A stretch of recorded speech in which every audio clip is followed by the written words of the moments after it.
पवन खेड़ा साहब, आपने कहा कि 1990 के पहले का जो कांग्रेस था उस स्थिति में हम पार्टी को लाना चाहते हैं बिहार में। 1990 के पहले आपका किसी पार्टी से यहाँ गठबंधन नहीं था, अपने दम पर सरकार सत्ता में, अपनी पार्टी सत्ता में थी। तो क्या यह माना जाए कि जो विधानसभा चुनाव होगा 2025 में, लास्ट में अक्टूबर नवंबर में, तो आप किसी पार्टी से गठबंधन नहीं करेंगे? नमस्कार मित्रों, बिहार में कांग्रेस का क्या होगा? क्या कांग्रेस चुनाव में अकेले मैदान में उतरेगी या आरजेडी के साथ उसका गठबंधन रहेगा? यानी इंडिया गठबंधन का बिहार चुनाव में दौर जारी रहेगा। ये सवाल इस वक्त ज़्यादा तीखा इसलिए हो गया है क्योंकि कांग्रेस अपने पत्ते नहीं खोल रही है। आज भी कांग्रेस के दिग्गज नेता बिहार पहुंचे थे, राहुल गांधी नहीं पहुंचे थे। कांग्रेस के जो प्रभारी हैं अल्लावारू और नए अध्यक्ष के साथ पवन खेड़ा प्रेस कॉन्फ्रेंस कर रहे थे और उनसे तरह तरह के सवाल पूछे गए। दरअसल कांग्रेस बिहार में बहुत ही सधे हुए कदम चलना चाहती है। जो झटका उसे हरियाणा से मिला है, जो दिल्ली से मिला है, उस झटके के बाद कांग्रेस बिहार में एकदम से तो गठबंधन तोड़ नहीं सकती, लेकिन गठबंधन को लेकर जिस तरह से उसने मुट्ठी बंद रखी है, इससे साफ है कि वो अपने गठबंधन के साथी दलों पर एक दबाव बनाकर आगे बढ़ना चाहती है। और इसी के साथ वो अपने चुनावी रणनीति का खुलासा इसलिए नहीं कर रही है क्योंकि वो उसके मुद्दे क्या होंगे, वो किस तरह से अपने दांव फेंकेगी और कैसे वो आरजेडी के साथ ज़्यादा से ज़्यादा हिस्सेदारी उसकी हो, इस बात की चिंता कांग्रेस को सता रही है। और इसीलिए कांग्रेस बिहार में बहुत ही सधे हुए तरीके से आगे बढ़ने की कोशिश कर रही है। आज जब इस प्रेस कॉन्फ्रेंस में उसे तरह तरह के सवालों का सामना करना पड़ा, बिहार के पत्रकारों से, कांग्रेस के नेताओं का जब सामना हुआ, ख़ासतौर पे पवन खेड़ा का सामना हुआ, अल्लावारू का सामना हुआ, तो इस तरह के सवाल पूछे गए कि कहीं से भी कांग्रेस को घूम फिर कर लोग पकड़ना चाह रहे थे। लेकिन कांग्रेस की ये प्रेस कॉन्फ्रेंस बहुत ही दिलचस्प है और इसीलिए मुझे लगा कि ये प्रेस कॉन्फ्रेंस जो पवन खेड़ा ने वहाँ की थी उसको आपके सामने रखा जाए। तो आप देखिए ये प्रेस कॉन्फ्रेंस में कि बिहार के पत्रकारों ने किस तरह से उसे घेरने की कोशिश की और किस तरह से कांग्रेस की रणनीति के बारे में जानने की कोशिश की। पवन खेड़ा साहब, आपने कहा कि 1990 के पहले का जो कांग्रेस था उस स्थिति में हम पार्टी को लाना चाहते हैं बिहार में। 1990 के पहले आपका किसी पार्टी से यहाँ गठबंधन नहीं था, अपने दम पर सरकार सत्ता में, अपनी पार्टी सत्ता में थी। तो क्या यह माना जाए कि जो विधानसभा चुनाव होगा 2025 में, लास्ट में अक्टूबर नवंबर में, तो आप किसी पार्टी से गठबंधन नहीं करेंगे? आप सवाल किसी भी समय पूछ सकते हैं जी, जवाब का समय आता है तब सब जवाब दिया जाता है। अभी गठबंधन पर ऑप्शन ओपन है। मैंने कहा आप सवाल किसी भी समय कोई भी सवाल पूछ सकते हैं, ये आजादी कांग्रेस पार्टी हमेशा मानती है पत्रकारों के पास है, लेकिन सही सवाल का जो सही जवाब है उसका एक सही वक्त आता है। पवन खेड़ा जी, पिछले 4-5 सालों में आपके 3 अध्यक्ष बदले गए, मगर कांग्रेस के कार्यकारिणी तक बंद नहीं हुए। क्या लगता है कि बिहार चुनाव में आप ऐसा कौन सा विजन लेकर के आएंगे कि लोग आपको वोट करेंगे? मैं प्रभारी कृष्णा अल्लावारू जी को कहूंगा कि इसका उत्तर। धन्यवाद। सवाल ये है कि बिहार में कांग्रेस पार्टी क्या विजन लेके बिहार की जनता के पास जाएगी। बिहार में कांग्रेस पार्टी का विजन ये है कि आने वाले 6 महीने में जनता से शुरू कर आप सब मीडिया बहन और भाइयों तक जनता के मुद्दों पे सबसे पहले चर्चा होनी चाहिए। जो मुद्दे बिहार को और बिहार के लोगों को परेशान कर रहे हैं, उस पे जनता और मीडिया को पहले सरकार से रिपोर्ट कार्ड मांगना चाहिए। क्या आपने महंगाई कम की? क्या आपने रोजगार दिए? क्यों पेपर लीक हुए? क्यों भर्तियां नहीं हो पा रही हैं? क्यों शिक्षा खराब है? स्वास्थ्य के बारे में पवन जी ने बताया, यह हालत क्यों है? भ्रष्टाचार दिन ब दिन क्यों बढ़ता जा रहा है? जो अंग्रेजों के जमाने में पुल बने थे वो नहीं टूट रहे हैं, लेकिन डबल इंजन के सरकार के जमाने में जो पुल बने हैं वो रोज टूट रहे हैं। क्यों? लॉ एंड ऑर्डर की क्या बात है? पटना में दिन ब दिन घटनाएं घट रही हैं। बाकी बिहार में भी जो लॉ एंड ऑर्डर की स्थिति है वो आपसे छुपी नहीं है। पुलिस वालों तक पे हमले हो रहे हैं। ये है आज बिहार की स्थिति, ये है आज डबल इंजन की बिहार का रिपोर्ट कार्ड। आपको क्या लगता है कांग्रेस पार्टी इन मुद्दों को लेकर जनता के पास, जनता के आवाज बनकर सरकार से सवाल पूछेगी और इन सब मुद्दों का समाधान लेके जनता के पास जाएगी और जनता के विश्वास जीतने का प्रयास हम करेंगे। ये हमारा बिहार के जनता के लिए कांग्रेस पार्टी का आने वाले दिनों में रणनीति है और ये हमारा विजन रहेगा। आपने कहा कि जनता के पास आप लोग जाएंगे, लालू जी के पास कब जाएंगे? जब भी इंचार्ज बदले हैं, जब भी अध्यक्ष बदले हैं, तो सबसे पहले लालू जी के पास जाते रहे। क्या ये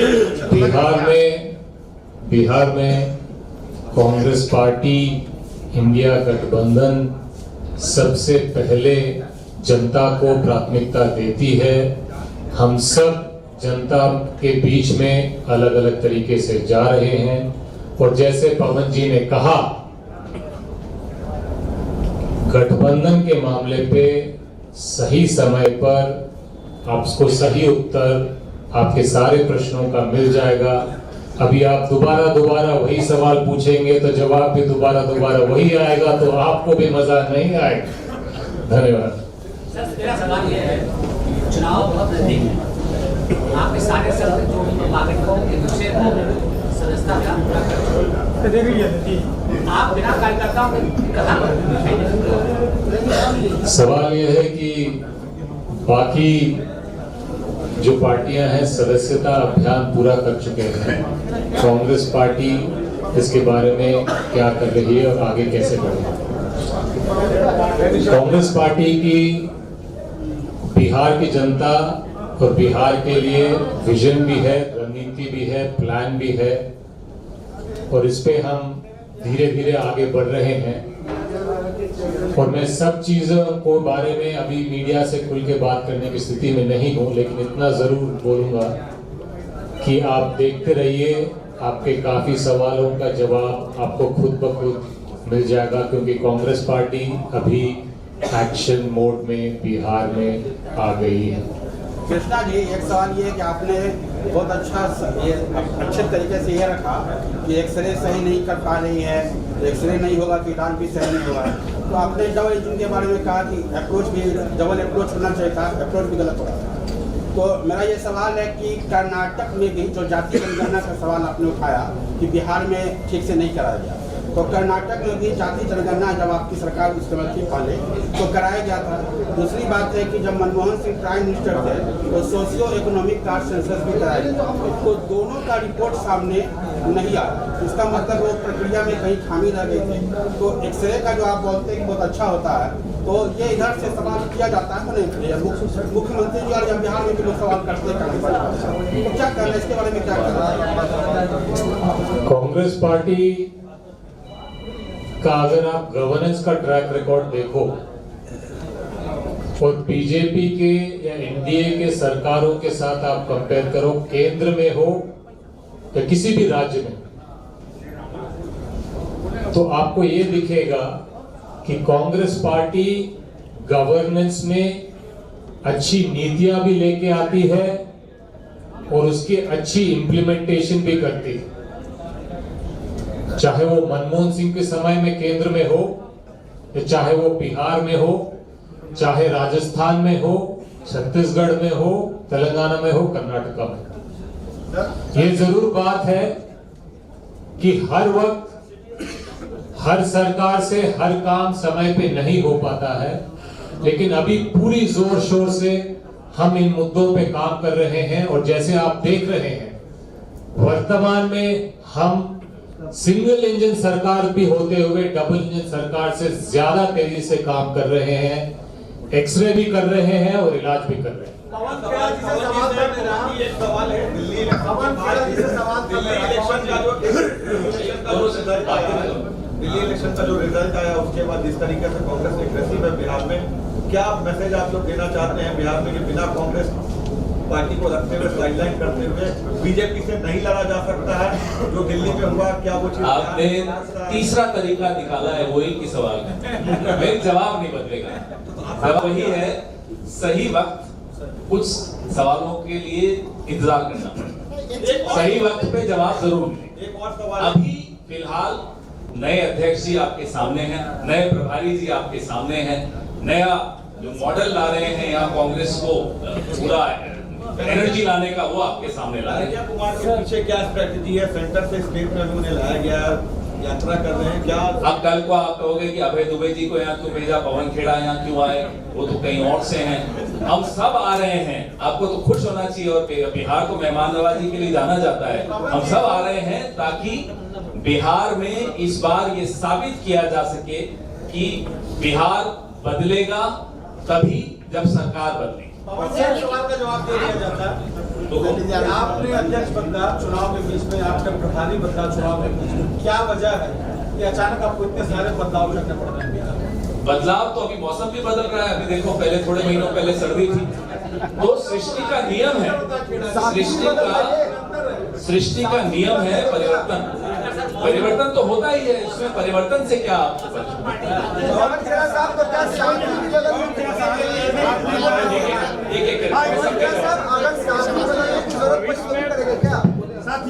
सबको बदल रहे हैं तो क्या साथी भी बदलने की जरूरत पड़ी तो भी करेंगे? साथी आप भी हमारे साथी हो तो चाहते हैं कि हमारी दोस्ती बनी रहे। और बताइए,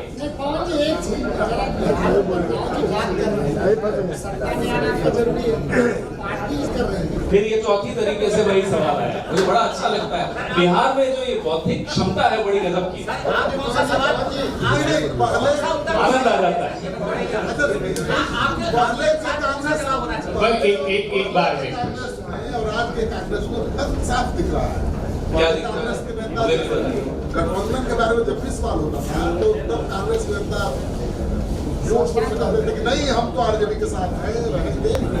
कभी आप सही समय पर सही जवाब दें। अभी 8 महीने हैं चुनाव में, 8 महीने हैं चुनाव में, सब अपने आप को मजबूत करने में लगे हैं, लगना भी चाहिए। तो अभी जो सवाल होने हैं, जो इस पे हम आए हैं, सीएजी रिपोर्ट है, नए अध्यक्ष हैं, नए प्रभारी हैं, आप इनके बारे में इनसे सवाल पूछिए, सीएजी रिपोर्ट के बारे में पूछिए। आज वो सुरभि राज की सुबह हत्या, कल रात को हत्या हुई, बड़ी गंभीर बातें हैं। सिंह जैसा बताया, पुलिस वालों पर हमले हो रहे हैं, लॉ एंड ऑर्डर की क्या हालत है, नीतीश कुमार जी के स्वास्थ्य की क्या हालत है, ये सब बातें बड़ी गंभीर हैं।